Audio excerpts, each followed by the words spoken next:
This is the MCTV Weekday Update. Welcome to today's edition of the MCTV Weekday Update. I'm Kaitlyn Cennamo. You may remember voting in student government elections a couple of weeks ago. The original vote was February 27th and 28th. We learned the results, but the winning team was accused of breaking campaign rules. That led to a legal challenge right before spring break. Political reporter Anthony Hall has been covering this from the beginning and joins us live from the news desk with all the details. Anthony? That's right, Kaitlyn. Right before spring break, the Supreme Court heard Cotton versus Stovall, an appeals case from the Election Commission deciding whether or not Luke Cotton and Jill Berger had violated the Election Commission. Here are some highlights from the hearing.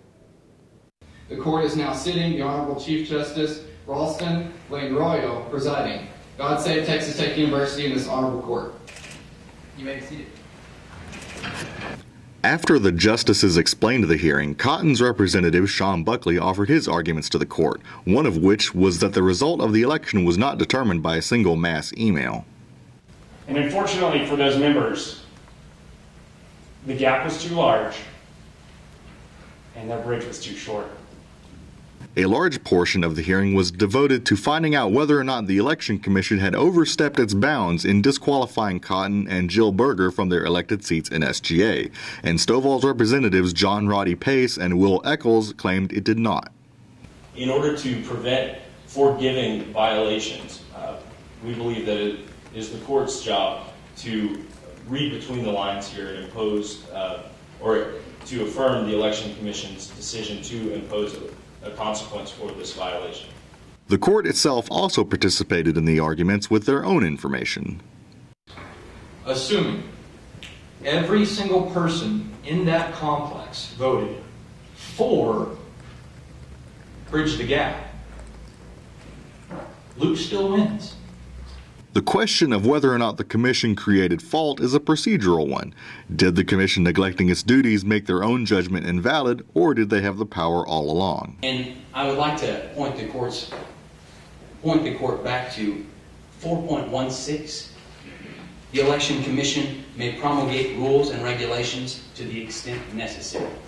We were looking for language that gives the right to change the rules, and this is that language that does so. Buckley, in his rebuttal argument, disagreed and repeated his claims.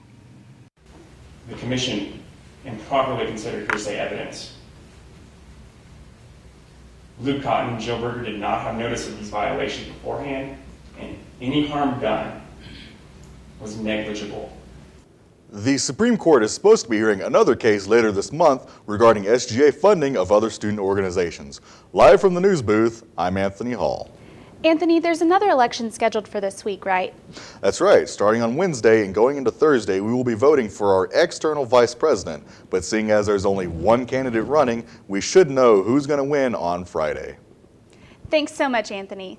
It's been a big month for Texas Tech's meat, livestock, and wool judging teams. All three groups recently competed in the annual Houston Livestock Show, and all three left with the top prize.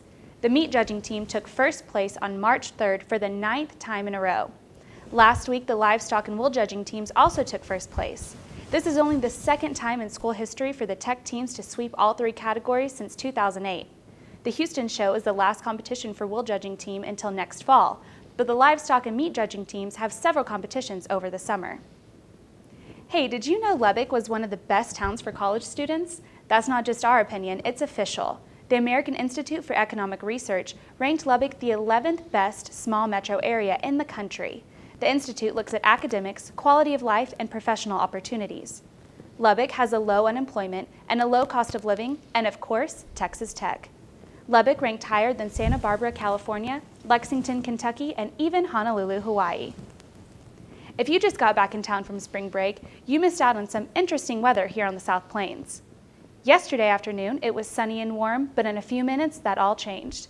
Around 7 p.m., dust blew in and changed the West Texas skyline from clear blue to dark brown. Luckily, things are looking a lot better today. Let's take a look outside on our MCTV live tower cam. We're expecting mostly clear skies with highs around 70 and lows around 40 this week.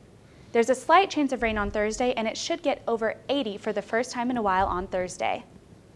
That's all for today's edition of the MCTV Weekday Update. Thanks for joining us. We'll see you tomorrow.